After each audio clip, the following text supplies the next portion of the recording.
Questions? Yes, over here.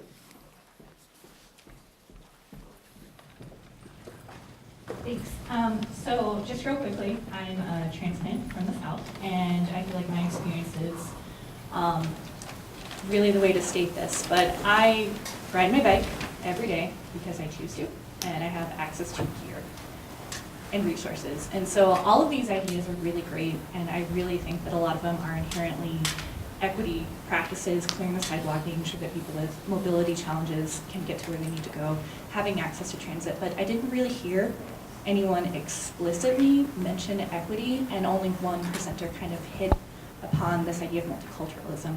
And so when we think about becoming a winter city, how can we really make it a winter city for everyone, not just the people that we saw in the photos in these presentations? So not to be like the negative person, but like how do we get more people that don't look like us in this room out in these spaces?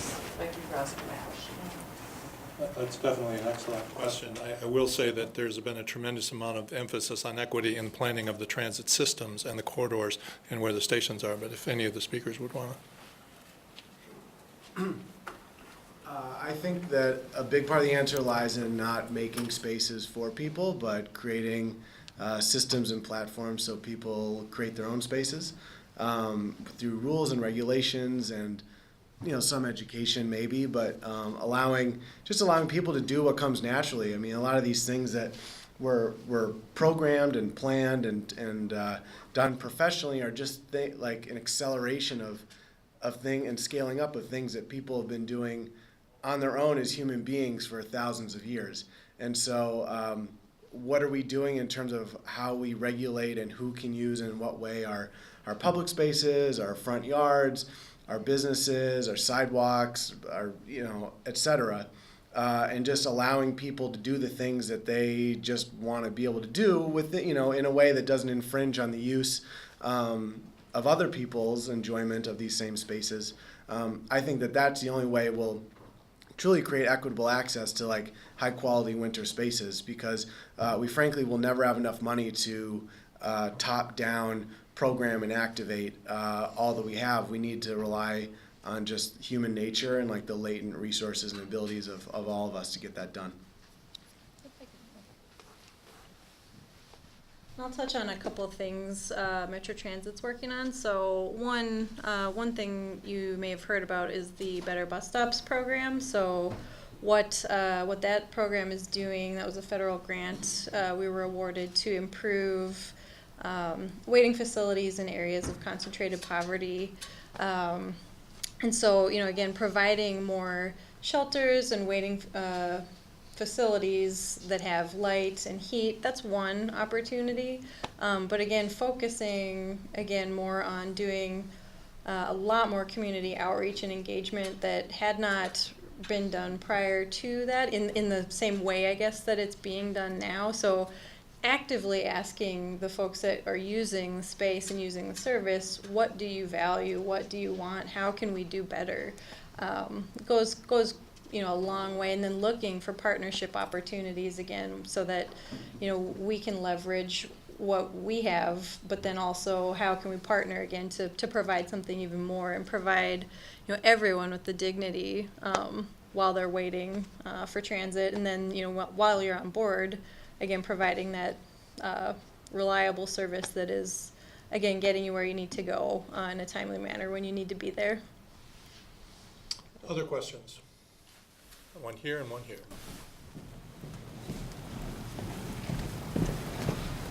Hi, my name is Ella. I had a quick question for Ben about that GIS tool that was mentioned. If you could talk a little more about where the data comes from that, or like the extent of that, and if it's an open source tool or just something that downtown communities use. Good question. So the data was developed based on the observations of an intern that we had over the summer last year, and we covered a 20-block area to start. So we didn't know of any precedents for it, so we're kind of making it up as we go, but we'd love to work towards it being a tool that's larger in geographic scope and one that could be open, kind of an open data resource, because I think we want to learn more from what other people experience, not only from our own point of view. So you'd be willing to share it, but it isn't necessarily set up to be an open source Not yet, database. right. And question over here. Christina? Anybody could get Christina's eye for the, right over here. I'm Michelle Molstead, Masquerade, Minnesota, although I'm speaking not for nice Friday. I was just up in Montreal for the Winter Cycling Congress last week. And one of the things that was talked about was the intersection of wellness, both physical and mental wellness, and winter activity. Are those components being discussed, measured? Is there interest in those components by both government and development? Thoughts on that? Certainly a lot of emphasis on healthy cities and a lot of discussion about that as this round of comprehensive plans are being done, but that's a good question for Minneapolis, I would think. I think there's sort of an overarching emphasis on those things. I think, particularly within the purposes of the study that I was presenting on, it's really implied that we're looking at health too. I think, again, the study is really focused on transportation, but transportation as health has become a much bigger and broader topic within the city of Minneapolis and within public works as well, so that we are sort of connecting and engaging with all of our different plans. You know, as we work on the winter maintenance study, we are referencing some of these other plans that's going to kind of fit underneath, and one of those has to do with, you know, the health and the I can't think of the other word, but the health and wellness of the city and those sorts of plans that go with the Minneapolis Health Department too. So it would be in conjunction with that, yes. Other questions?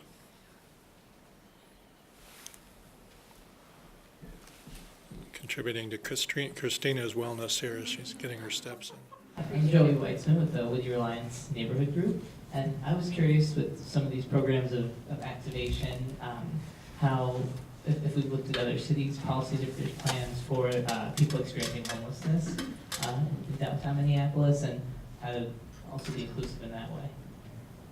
Bill? Yes. So I lead a group that's working on improving the experience for the roughly 2,000 people who stay in emergency shelter in the vicinity of downtown during the day. So we're working on strategies to get people who are experiencing homelessness better access to transportation resources, better access to storage. So I can speak directly to that, and I'd be happy to talk with you more about this afterwards.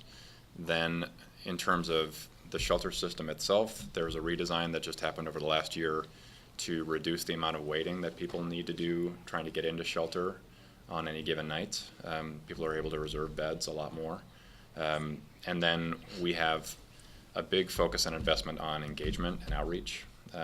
So there is kind of a quiet, but really effective group of people that's out in the streets and the skyways every day in downtown, connecting people with resources. We're going to take one more question, and then I think all of the speakers will be more than willing to talk to folks offline, and Christina is going to make some final comments. So, final question. All right, and this may have been stated earlier, but I was just wondering, are the PowerPoints going to be available to the group? Yes, absolutely. Okay, and I have one statement I want to make that was made just a couple moments ago, and that was about implied connections.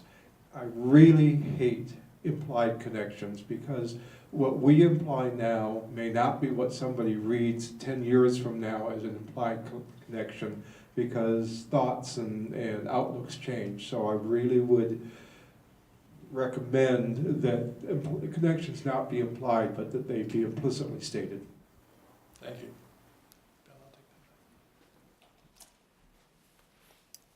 All right, well, thank you, everyone. I so appreciate all of your time and energy coming out this morning and slightly into the afternoon, so thanks for your extra time as well. Feel free, if you have any questions for any of us, of course, please reach out to myself. You had a few emails with my information on it. I'm Christina Nessie at the TOD office. Otherwise, as John noted, any of the speakers are available and more than willing to speak with you in person or otherwise.